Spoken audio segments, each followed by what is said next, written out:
E aí pessoal, hoje nós vamos falar sobre a pérola voleibol ou a Pink Pearl e como lidar com traumas de acordo com a psicanálise.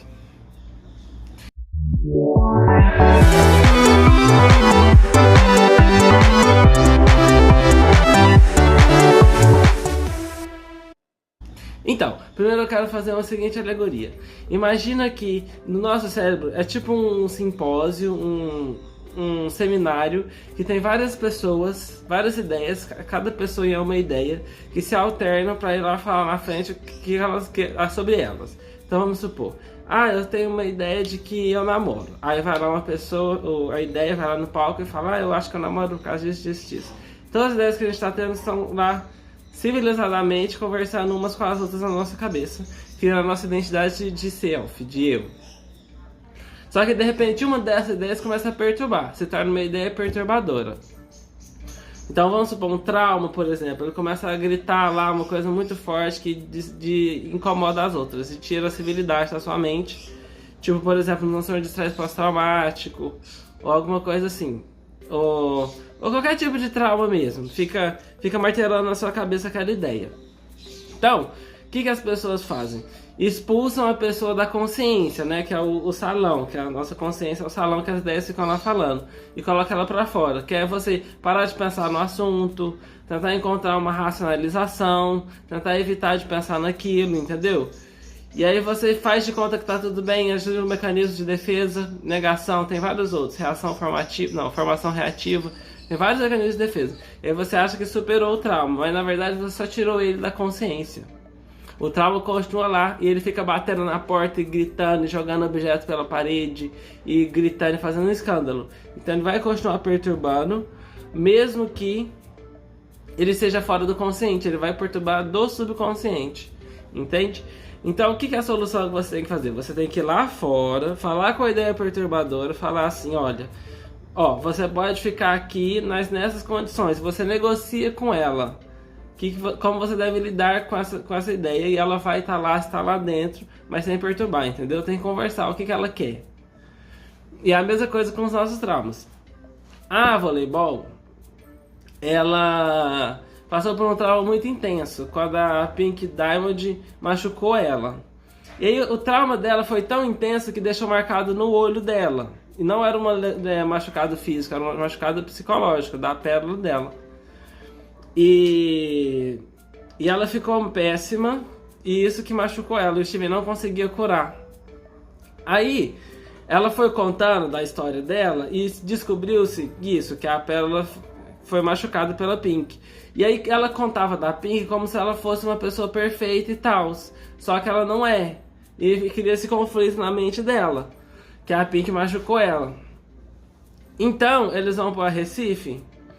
E lá no Recife, a outra pérola que também foi machucada pela Pink Diamond, que é a pérola do Steven, ela fala pra ela o seguinte, que ela não esqueceu a dor, entende?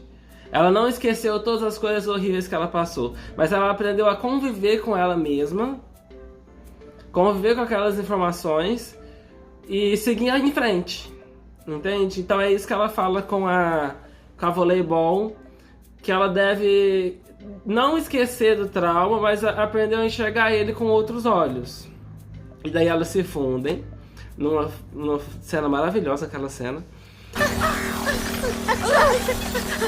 Me desculpe por não acreditar em você. Parece que eu ainda invento desculpas pra ela.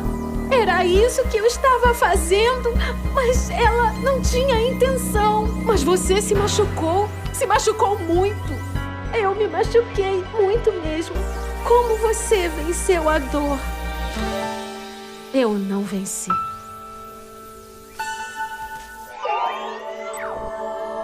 Uou!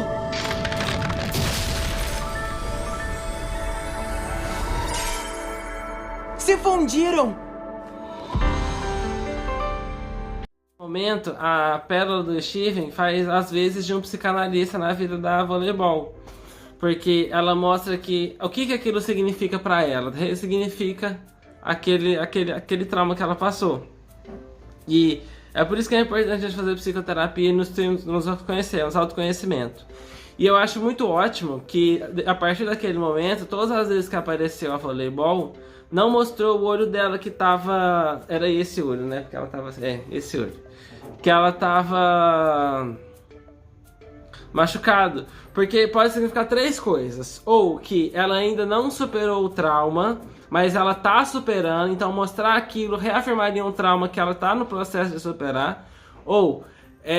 ela já superou, mas aquilo não mostrar o olho pode significar que é uma coisa que fez parte da identidade dela, aquele trauma, e às vezes ela não poderia perder aquela experiência, aquela vivência que foi o trauma que ela teve. Então, se tirasse o olho, era como se tivesse tirado a experiência que ela teve, mas o trauma fez parte de quem ela é, construiu a identidade dela, e ela só teve que ressignificar. Então, às vezes, ela poderia ser interpretada se mostrasse sem o olho machucado, se mostrasse o olho normal, que ela superou e que agora o trauma não faz mais parte dela. Mas ao mesmo tempo, se mostrasse o olho, poderia mostrar que ela ainda não superou. E o terceiro significado é que às vezes ela está no processo de superação. E aí, isso iria mostrar como se ela não tivesse superado ainda, mas ela superou uma parte. Entende? E eu acho muito ótimo esse cuidado que eles tiveram de não mostrar o olho. Tipo, numa cena mais pra frente, ela vira assim e tem um vaso de plantas tapando o olho dela. Mas então é isso. Eu queria só deixar essa reflexão se você está lidando com seus traumas ou se você está fingindo demência que eles não existem. Lide com seus traumas e faça terapia se possível. Até mais. Falou!